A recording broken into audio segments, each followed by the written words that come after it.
Well, much of the fire focus has been on larger centres. Those living in smaller townships in the Bland Shire have escaped total devastation. A major bushfire burning more than 1,000 hectares of scrub was racing towards residents living in Narradin, but thankfully containment lines held.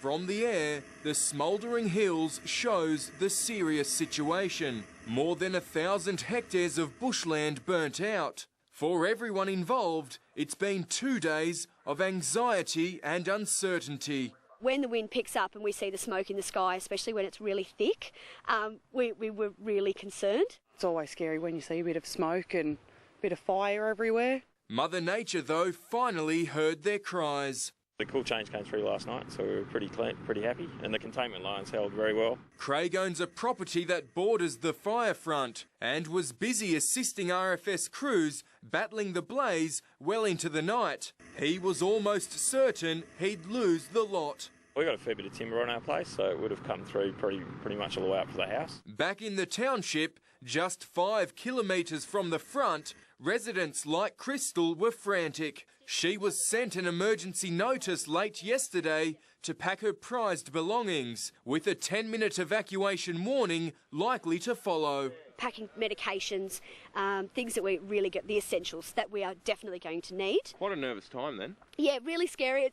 It's hard going around your house and thinking, what's essential to me? Thankfully, the call to evacuate never came, with crews able to contain the blaze, at least for now. Hopefully by tomorrow we'll be thinking about, yes, I think we've got it wrapped up. While the major scare has eased for residents living in Narradin, the entire threat is not all but over, with more extreme weather conditions expected for later this week. RFS crews are now busy backburning to reduce any fuel loads which could put them back at risk.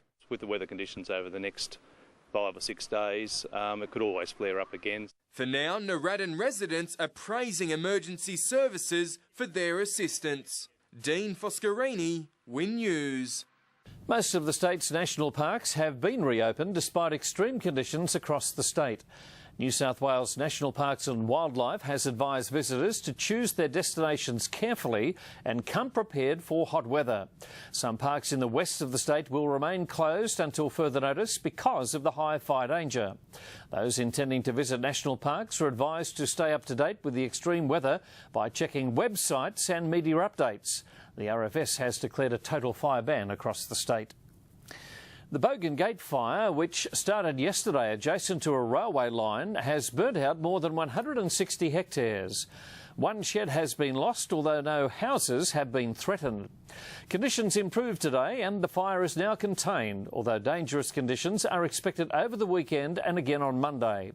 Meanwhile, Long Point Road from Mullion Creek is expected to remain closed until at least Monday because of the danger posed by a bushfire which began on New Year's Eve.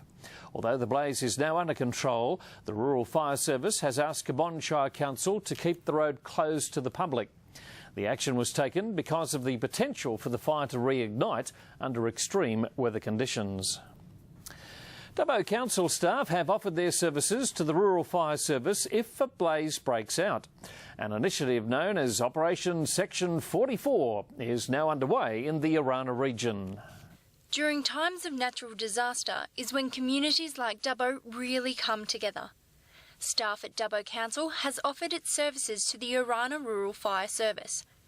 The Orana region is operating under Section 44, which allows access to more resources during a busy period. We've always had a great relationship with the Rural Fire Service in Dubbo. A long-standing relationship has consolidated over 25 years of working together. We regularly provide them with water carts, for example, to refill their own tankers from, and in major fires, council's plant would be available, and also council staff. All of the councils, the 3 local government areas, Narromine, Dubbo and Wellington, are very supportive of us at the moment. The Orana region still remains in the extreme fire danger category. Superintendent Whalen appreciates the generosity of the gesture. And we thank them for their support. Been very good right through the whole period, and all of the contractors have supported us. They were all on standby yesterday. We've had a lot of support from those people. Superintendent Whalen urges people to be aware of any fire situations by listening to media updates and to be up to date with your bush survival plan. Kate Fotheringham, WIN News.